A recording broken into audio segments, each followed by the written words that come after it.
بسم اللہ الرحمن الرحیم۔ اور وہ وعدہ کی گئی مقدس روح جو کائنات کی شروعات سے ہے، اب ایک جسم میں ہے اور ہمارے بیچ آ چکی ہے۔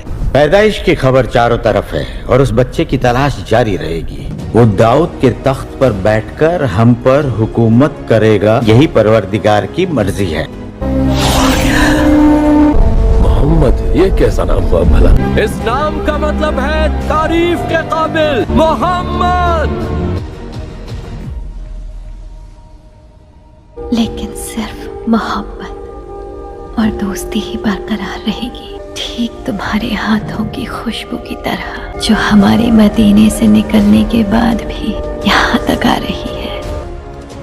کیا آپ نے ان کے کندھوں کے بیچ کوئی نشان دیکھا ہے؟ جانتے ہیں کیا ہے وہ؟ نشانی ہے پیغمبر ہونے کی۔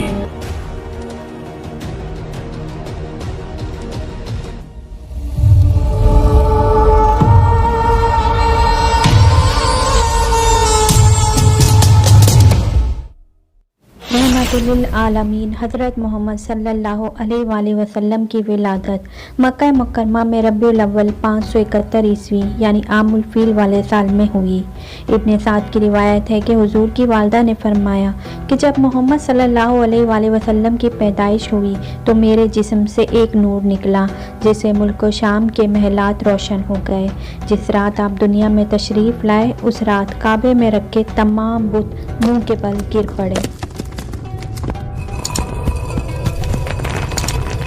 اور اس طرح کے بے شمار معجزات کا ظہور ہوا جو اس بات کی علامت تھی کہ اس کائنات کا رہبر اور ہادی اس دنیا میں تشریف لا چکے ہیں۔ جب حضور کی پیدائش کی خبر آپ کے دادا عبد المطلب کو ہوئی تو آپ تشریف لائے اور پوتے کو گود میں لیا تو آنکھ بھر آئے اور مرحوم بیٹے عبداللہ کی یاد آ گئی۔ دراصل آپ صلی اللہ علیہ وآلہ وسلم کی پیدائش سے قبل ہی آپ کے والد عبداللہ وفات پا چکے تھے۔ جناب عبد المطلب حضور کو خانہ کعبہ میں لے گئے اور اللہ سے ہر قسم کے فتنے اور شر سے محفوظ رکھنے کی دعا کی۔ جناب عبد المطلب نے آپ کا نام محمد رکھا۔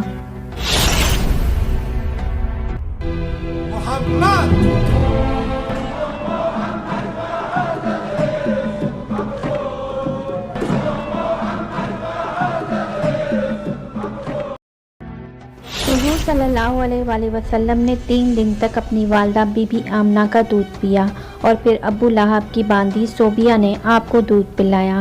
عربوں میں رواج تھا کہ پرورش کے لیے شیر خوار بچے کو دیہات میں بھیج دیا جاتا تھا تاکہ دیہات کے صاف آب و ہوا اور قدرتی غذا کے ذریعے ان کی اچھی طرح پرورش ہو۔ دراصل اس زمانے میں بنو سعد اور بنو بکر کی عورتیں مکہ آتی تھیں اور نومولود بچوں کو اپنے ساتھ پرورش کے لیے لے جایا کرتی تھیں۔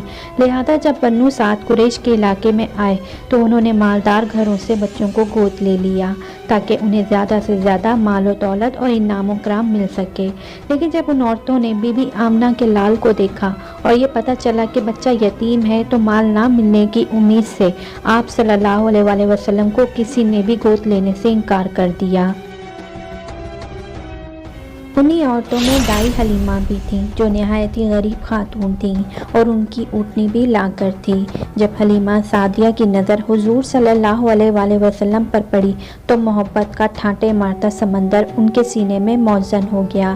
لہذا بی بی حلیمہ نے آپ صلی اللہ علیہ وآلہ وسلم کو گود لیا اور اپنے قبیلے کی طرف چل پڑی۔ محمد صلی اللہ علیہ وآلہ وسلم کے گود میں آتے ہی برکتوں کا ظہور شروع ہو گیا۔ بی بی حلیمہ کی اونٹنی جو نہایت ہی کمزور تھی اس کے تھن دودھ سے بھر گئے۔ جب قافلہ کچھ دور پہنچا تو اونٹنی خوشی خوشی قافلے سے آگے آگے چلی جا رہی تھی۔ اس پر قافلے والوں نے پوچھا، اے حلیمہ، کیا یہ تیری ہی اونٹنی ہے یا کوئی اور ہے؟ حلیمہ سعدیہ کے شوہر حارث بھی یہ سب محسوس کر کے اپنی زوجہ سے کہنے لگے کہ حلیمہ، یہ تو بہت برکت والا سعادت بچہ ہے۔